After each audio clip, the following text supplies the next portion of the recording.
Okay, so we're going to talk about these two reactions. The first one, it's a very straightforward reaction. It's a very common reaction. It's a reaction that actually occurs inside of our body constantly, all the time. Lots of different reactions do these types of nucleophilic substitution reactions. And basically what it is some sort of nucleophile is going to substitute for a leaving group. In this case, our leaving group are going to be halogens. All right. In our body, the most common leaving group are phosphates, phosphate ions, and you'll kind of learn why. But in this chapter, halogens, that's going to be either chlorine, bromine, or iodine. Not fluorine. Fluorine is actually a pretty bad leaving group. But chlorine, bromine, and iodine. Bromine is usually the best halogen we'll use. Bromine has been called the like the Goldilocks of halogens. Chlorine is too slow, iodine's too fast, bromine is just right. So kind of a little joke there, but it's kind of true. Bromine, you'll kind of see bromine more often than you will chlorine and iodine. And basically the nucleophile just substitutes for the halogen, and that's what your product is. Okay, and it's a pretty straightforward reaction, but there's a lot of they've studied it quite a bit. There's a lot of information about it. The other one is elimination reaction, where your base is going to pluck off this neighboring hydrogen. This base comes in, plucks off the hydrogen. These will pop down and kick out your halogen. All right, we are going to talk about mechanisms in here, but we'll talk about this. But for right now, we're going to focus our attention on nucleophilic substitutions. The particular type of mechanisms, there's two types of mechanisms. One's called an SN1 and the other is called an SN2. All depending on what nucleophile you're using and all depending on the type of alkyl halide you're using determines the mechanism it goes through. These are the types of mechanisms. Okay, down here we're going to have an E1 and an E2. All right, E stands for elimination. SN stands for substitution nucleophilic. I'm not sure why it wasn't called NS1 or NS2, but I guess SN1, SN2 sounds better. We're going to start our discussion with SN2 reactions because they're a little bit easier to understand, and then we'll get into the SN1 reactions. So here's the basic reaction. Your nucleophile in this case is a hydroxide. You're also going to notice in these slides the nucleophiles are always in blue, okay, and your leaving group is always in green, so you can kind of follow along. But basically what happens is your nucleophile is going to come in here, attack the carbon, and kick out your iodine to form an alcohol. You're going from an alkyl halide to an alcohol. So you're making a brand new product. So the halogen atom on the alkyl halide is replaced with a nucleophile. That's the substitution. Since the halogen is more electronegative than the carbon, the Ci bond breaks heterolytically and the iodine ion leaves. Remember, heterolytically means with both electrons. That's why it has a minus charge. That's the reaction. That's it. But we're going to talk about the mechanisms and the kinetics and what makes it go faster and what makes it go slower. Okay, so here is the general mechanism. Okay, it's what's called a concerted mechanism. Okay, I'm sure the slide will probably have it. Concerted means it happens all at once. Okay, so here your nucleophile attacks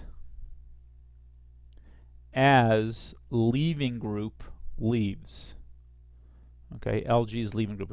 So as this is attacking, all right, as this is attacking your carbon, your leaving group is leaving at the same time. And this is kind of a transition state. It's kind of showing you how the OH is coming in as the iodine is leaving. Okay, as the OH is coming in, your iodine is leaving. And what happens is as the OH comes in, it pushes these hydrogens kind of into a planar state. All right, and then eventually once the iodine leaves, these kind of pop down to the right. It's kind of, I always think of an umbrella.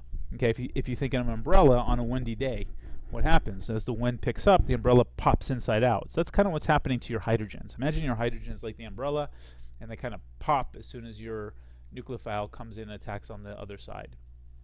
This is what's called a bimolecular nuclear substitution, which means the rate of the reaction is dependent on two molecules. We'll talk more about that. It's a concerted reaction. Like I said, it happens all at once. New bond forming and old bond breaking at the same time.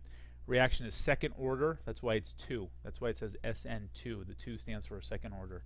So here is the rate of the reaction. The rate is equal to a constant of some sort times the concentration of your alkyl halide, which is your electrophile, times the concentration of your nucleophile. So if you increase the concentration by 3-fold, okay, so let's say you go from 1 molar to 3 molar, the rate of your reaction triples. It goes 3 times faster.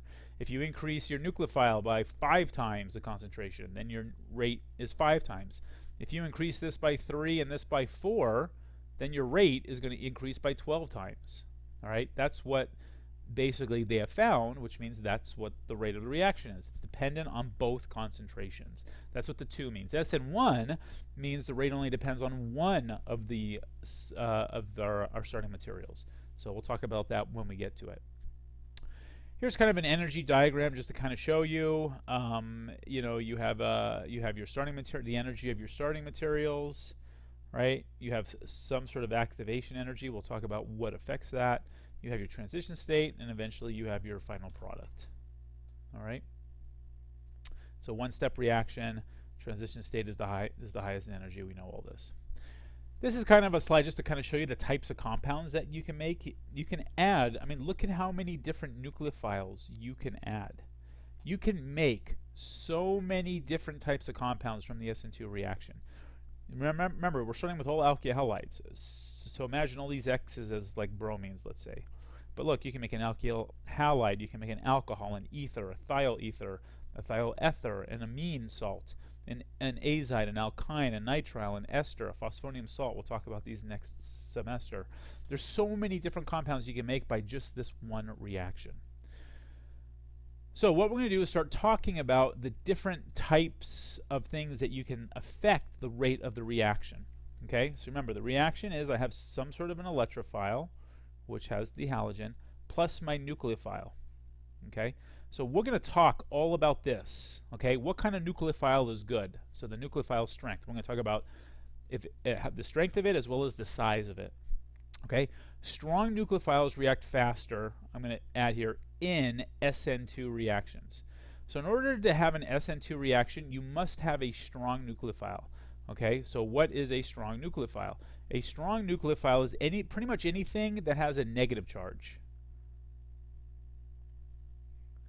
Okay, look on the previous slide. Let's go to the previous slide. Look at all of my nucleophiles. Negative, negative, negative, negative, negative. The amine does not have it. We'll talk about that in a second, but you have a negative charge here. Negative charge, negative charge, negative charge. Phosphorus, same thing, you don't have it, but these are pretty strong in themselves. Other than those, look, most everything has a negative charge. So that's what you want. You want a strong nucleophile. Basically, it's with a negative charge. Strong bases are strong nucleophiles, but not all strong nucleophiles are basic. That's very philosophical. We'll get back to that in a second. Okay. So here's a common list of our nucleophiles. The strongest, notice, are the ones that have a negative charge. Most of them have a negative charge. All right. Moderate ones, these are kind of moderate ones. Other halogens, nitrogens. The weaker ones are either neutral. See, water and alcohol are neutral. All right, or resonance stabilized. Remember, this is resonance stabilized. Resonance stabilized negative charges are not as strong. Okay, so this is kind of a table of how strong something is as a nucleophile. A good rule of thumb is that if it has a negative charge or a nitrogen or a sulfur, it's going to be a pretty good nucleophile. Okay, so negative charge, nitrogen, sulfur. Okay, notice we have a negative charge here, but it's stabilized. I guess you should say an unstabilized negative charge. I don't know if that works for you or not. It's not perfect. I'm not going to say, you know, it's not perfect. It's not like this is the rule and that's it. It's really, well, yes, it depends, but don't worry about it. It's going to be pretty obvious if you're going to be doing an SN2 reaction. Okay, people always ask what's the difference between a base and a nucleophile, since we're talking about this. A base plucks off hydrogens. Base, I hate that, reacts with hydrogens. Nucleophile reacts with carbons. That's the difference. A nucleophile adds to a carbon. A base plucks off an acidic proton. Okay? So when your negatively charged compound is attacking carbons, it's acting as a nucleophile. If your negatively charged compound is plucking off hydrogens, it's acting as a base. That's kind of the best rule of thumb of how you know if it's acting like a base or a nucleophile. Okay?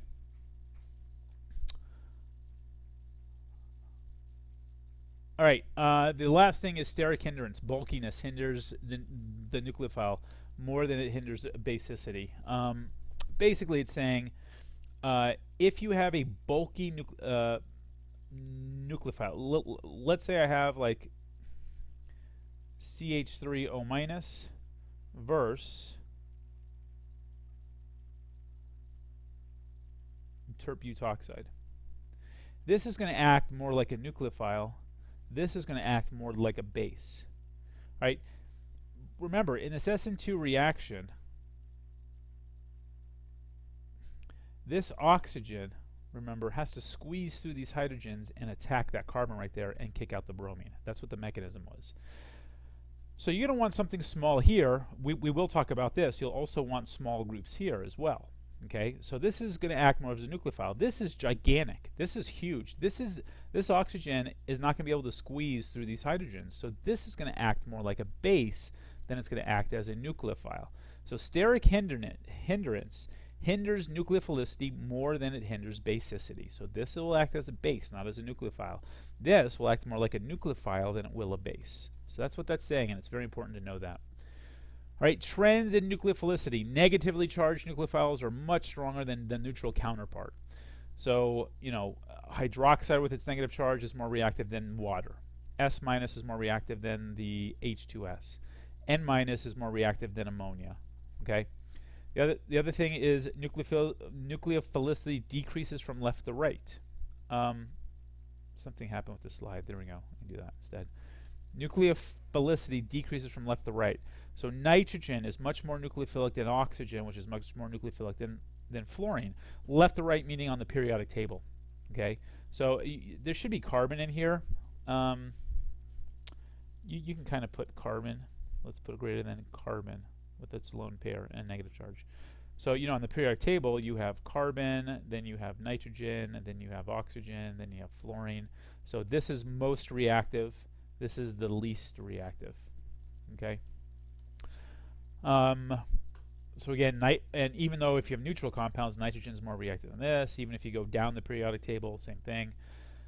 As you go down the periodic table, it's more nucleophilic. So if you're going down the periodic table, so let's put fluorine, chlorine, bromine, or iodine.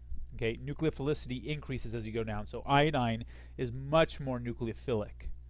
Okay, big nucleophilic. Fluorine is very small nucleophilicity. So as you go down, you start increasing in the nucleophilic strength.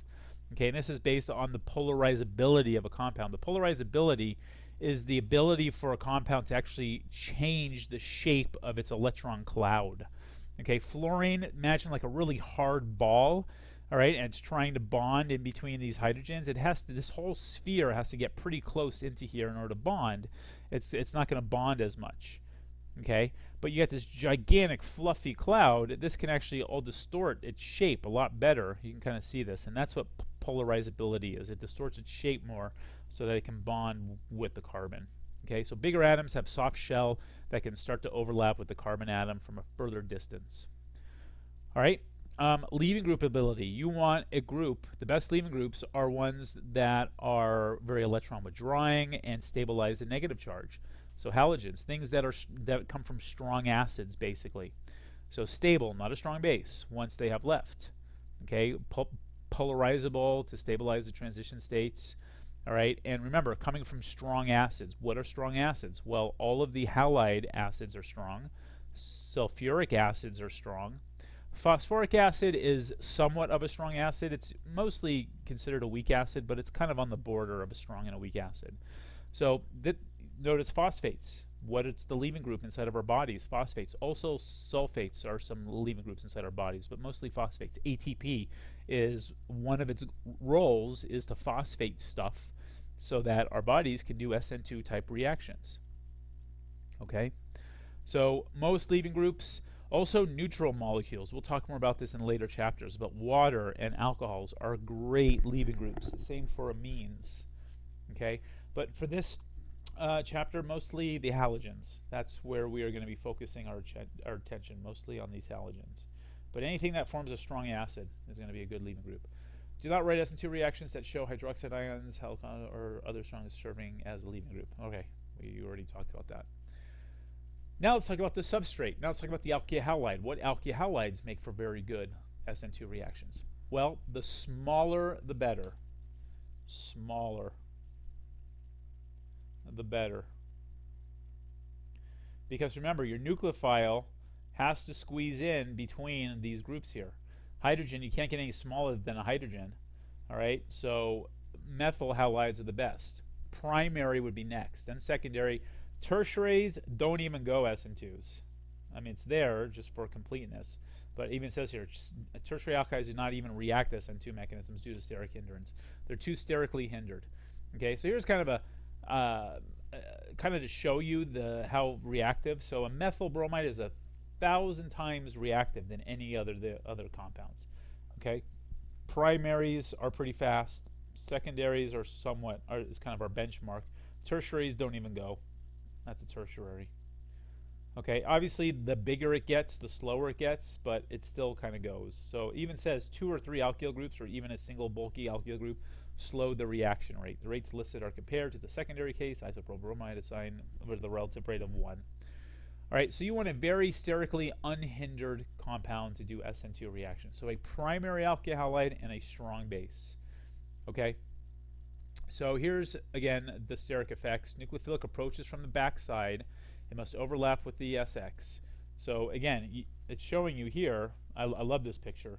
This is a primary. Okay, it can kind of squeeze in here. Secondary, a little bit. Tertiary, look at that. There is no way you're getting anything. So you can't even see the carbon. You see here the carbon's black. All right, right here the carbon's black. Here I can see the carbon in here. Where's the carbon here? You can't even see it. So the hydroxide is never going to be able to even get in there. So that's why you want that to be less sterically encumbered. This reaction is what's said to be called a backside attack. Backside attack with inversion of configuration.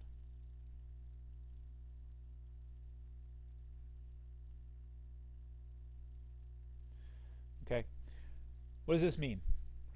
And let's see, SN2 reactions will result in inversion configuration. It's called a Walden inversion. I have never heard of this, but it doesn't mean it doesn't exist. But all the years of working on my PhD and studying organic chemistry, I have never heard of that. But there we go. I just learned something new today. How awesome is that?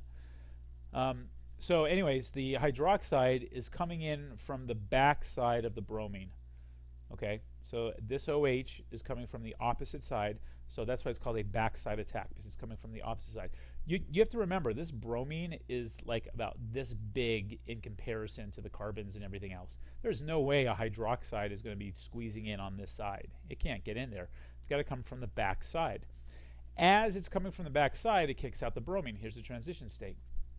This inversion, the Walden inversion, I need to sound very intelligent here now. It's called the Walden inversion. The Walden inversion, what happens is as the OH is coming in, notice these groups here, this group and the hydrogen, flip to the other side. It's this umbrella that I was talking about, this inversion of the umbrella. Okay? I guess Walden, I guess he makes umbrellas or something. I don't know. That's a joke. All right, anyways. So what's happening is as the OH comes in, these are inverting, and that's what's meant by inversion of configuration. Notice we're starting with 100% R enantiomer. At the end, so this is 100% the S enantiomer. As soon as the reaction is done, I end with 100% R enantiomer. So I have a complete inversion of configuration. That's what's meant by this backside attack with inversion of configuration. Okay? So you remember, SN2 reactions, all right, you want them to be small and strong. You want the rate is bimolecular. It's dependent on both concentrations, and you get this inversion. Okay, so again, here's showing you a backside attack.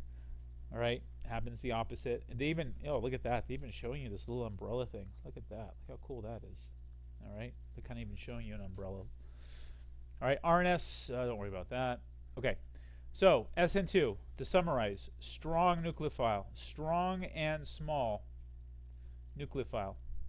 Electrophile, small, primary, greater than secondary, much faster, don't even go tertiary.